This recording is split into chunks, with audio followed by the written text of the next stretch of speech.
Hello students, how are you? I hope you all are doing well. Before moving forward, let me first introduce myself. I am Vijay Verma, lecturer in English at Government Varishthopadhyay Sanskrit School, Sarangpura, Jaipur. Today, I am going to teach you the poem A Photograph from the book Hornbill, written by Shirley Tolson. So, students, let's begin without wasting time. सबसे पहले हम लोग discuss करते हैं poetess जो शर्ले Toulson हैं उनके बारे में. शर्ले Toulson was born on May 20, 1924 at Henley on Thames in United Kingdom and she died on 23rd September 2018. She was an English writer, poet, journalist, and local politician. She did her graduation in literature from Brockenhurst College in London. Now, we will discuss about the central idea of the poem. Shirley Tolson's poem, A Photograph, is a tribute to her mother. यानी ये जो कविता है, A Photograph, ये एक श्रद्धांजलि है कवयित्री की अपनी माँ के लिए. The poem describes three stages in the passage of time. In the first stage, the photograph shows the poet's mother standing at the beach enjoying her holiday with her two girl cousins. She was around 12 years old at that time. The second stage takes us 20 or 30 years later. The mother would laugh at the way she and her cousins were dressed up for the beach holiday. And in the last stage, the poet remembers her dead mother with a heavy heart. The photograph provides a nostalgic feeling in the past. So, students, आगे बढ़ने से पहले हम एक बार पूरी कविता को पढ़ लेते हैं जिससे कि आपको इसके सेंट्रल आइडिया और थीम के बारे में एक बार फिर से आपको पता चल जाएगा. The cardboard shows me how it was when the two girl cousins went paddling, each one holding one of my mother's hands, and she, the big girl, some 12 years or so, at the uncle with the camera, a sweet face, my mother's, that was before I was born, and the sea, which appears to have changed less, washed their terribly transient feet. Some 20-30 years later, she would laugh at the snapshot. She, Betty, and Dolly, she would say, and look how they dressed us for beach. The sea holiday, wash her past, mine is her laughter. Both try with the labored ease of loss. Now she has been dead nearly as many years as the girl lived, and of this circumstance there is nothing to say at all. Its silence silences. So students, ये हमने कविता पढ़ी. अब इसके बाद हम लोग एक एक पैराग्राफ को यहाँ पर डिस्कस करते हैं. So first of all, हम एक पैराग्राफ पढ़ते हैं and after that I will explain that paragraph to you. The cardboard shows me how it was when the two girl cousins went paddling, each one holding one of my mother's hands, and she, the big girl, some 12 years or so. In these lines, the poetess is looking at an old photograph which was taken on a piece of cardboard. In this picture, there are three girls who are walking on the beach holding each other's hands. इस picture में या इस photograph में तीन लड़कियां दर्शाई गई हैं जो कि बीच पर समुद्र के किनारे एक दूसरे का हाथ पकड़े हुए घूम रही हैं. The girl in the middle is the tallest and the oldest. जो बीच में जो लड़की है वो सबसे लंबी है और सबसे बड़ी है। Other two girls on each side are younger than her, जो उस लड़की के दोनों तरफ हाथ पकड़े हुए लड़कियां हैं वो उससे छोटी हैं। The girl in the middle is the poets mother, और जो लड़की उस फोटोग्राफ में बीच में है वो कवित्री की माँ है। She is around 12 years old when the picture was taken, और उनकी उम्र करीबन 12 साल थी जब ये फोटोग्राफ या पिक्चर ली गई थी। All three stood still to smile through their hair at the uncle with the camera. A sweet face, my mother's, that was before I was born, and the sea, which appears to have changed less, washed their terribly transient feet.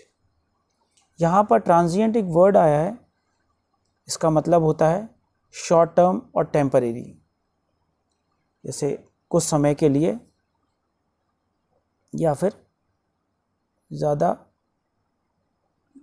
लंबा नहीं चलने वाला। तो यहाँ पर इन पंक्तियों में कवित्री इस बारे में वर्णन करती हैं कि how the photograph was taken, कि किस प्रकार से वो जो चित्र था वो लिया गया था। Her mother's uncle took the photograph and told them to stop and pose. उनके कोई जानकार थे, कोई अंकल, जिन्होंने ये फोटोग्राफ लिया और उन्हें स्थिर खड़ा होने के लिए कहा। All three of them left their wet hair open and smiled at the camera. The attention of the poetess is drawn towards his mother's face, which is described as sweet face. The photograph was taken long before the poetess was born. ये जो photograph था ये काफ़ी समय पहले लिया गया था कवित्री के जन्म से। The poetess caused their feet terribly transient as they were so young by then, and now they had grown older. On the other hand, the sea which touched their feet was changeless. यहाँ पर दो चीज़ें बताई गई हैं, एक समुद्र की स्थिरता के बारे में वर्णन किया गया है और दूसरा उनके ट्रांजिएंट फीट के बारे में बात की गई है। यानी कि कवित्री यहाँ ये कहना चाहती है कि मनुष्य जो है वो भयानक रूप से अस्थायी है तथा परिवर्तनशील होते हैं, जबकि समुद्र जो है वो स्थायी है और अपरिवर्तित है और ऐसा ही स्वरूप धारण किए रहता है, वो कभी बदलता नहीं है। Now the next stanza, some 20-30 years later she would laugh at the snapshot. She, Betty and Dolly, she would say, and look how they dress them for the beach, the sea holiday. यहाँ पर एक word आया snapshot, इसका अर्थ है photograph. 20 या 30 सालों के बाद she would laugh at the photograph, उसे हंसी आएगी अपना खुद का फोटोग्राफ देखकर। She would tell me to look at her cousins Betty and Dolly. ये बेटी एंड डॉली उनकी कज़न्स हैं जो कि वहाँ पर कवित्री की माँ का हाथ पकड़े हुए खड़ी हैं। And how their parents would dressed all three of them up for the beach. तो उन्हें ये देखकर हंसी आएगी उस फोटोग्राफ में कि किस प्रकार से उनके माता पिता ने छुट्टी पर जाने के लिए उनको ड्रेसअप किया था। They would have planned to take a photograph beforehand. Now we move on to the next stanza. Was her past I mine is her laughter, both wry with the laboured ease of loss. यहाँ पर एक शब्द आया राय, इसका मतलब है मॉकिंग या राय निराशा। The poet recalls the sea holiday was her mother's favorite moment from the past, while the poet's favorite moment from the past was her mother's laughter. Both the women would think about those past memories which they cannot live again. They tried their best to adjust to what they lost. Now the next paragraph. Now she has been dead nearly as many years as that girl lived, and of this circumstance there is nothing to say at all. Its silence silences. The word silences means a complete absence of sound. In the above lines, ये जो उपरोक्त पंक्तियां हैं, the poetess says that her mother died 12 years ago. कवित्री कहती हैं कि उनकी माँ का देहांत जो है करीब 12 साल पहले हो चुका है, which is the same number as of her age, जो कि उन वर्षों की संख्या है जितनी उसकी उम्र है. When the photograph was taken back then, whenever the poet think of her mother's death, she can't explain what effect she has of her mother's death. जब वह अपनी माँ की मृत्यु के बारे में सोचती हैं तो वे इस बात को व्यक्त नहीं कर पाती कि उनकी मृत्यु का कवयित्री के ऊपर क्या प्रभाव पड़ा है. Death has silenced her mother, which has also left her speechless. इस प्रकार से मृत्यु ने क्या किया है? मृत्यु ने सब कुछ शांत कर दिया है. जैसे उनकी माँ की मृत्यु हुई तो उस मृत्यु ने सब कुछ शांत कर दिया है और अब वो जो है बड़ी मुश्किल से ही उन्हें भुला पाती हैं और वो सोचती हैं कि अब कुछ सब कुछ शांति व्याप्त हो चुकी है और सब कुछ शांत हो चुका है और माँ के देहांत के द्वारा पैदा किया गए जो खालीपन जो था ने कवित्री को चुप रहने के लिए बाध्य कर दिया है. सो स्टूडेंट्स, ये थी आज की कविता अ फोटोग्राफ.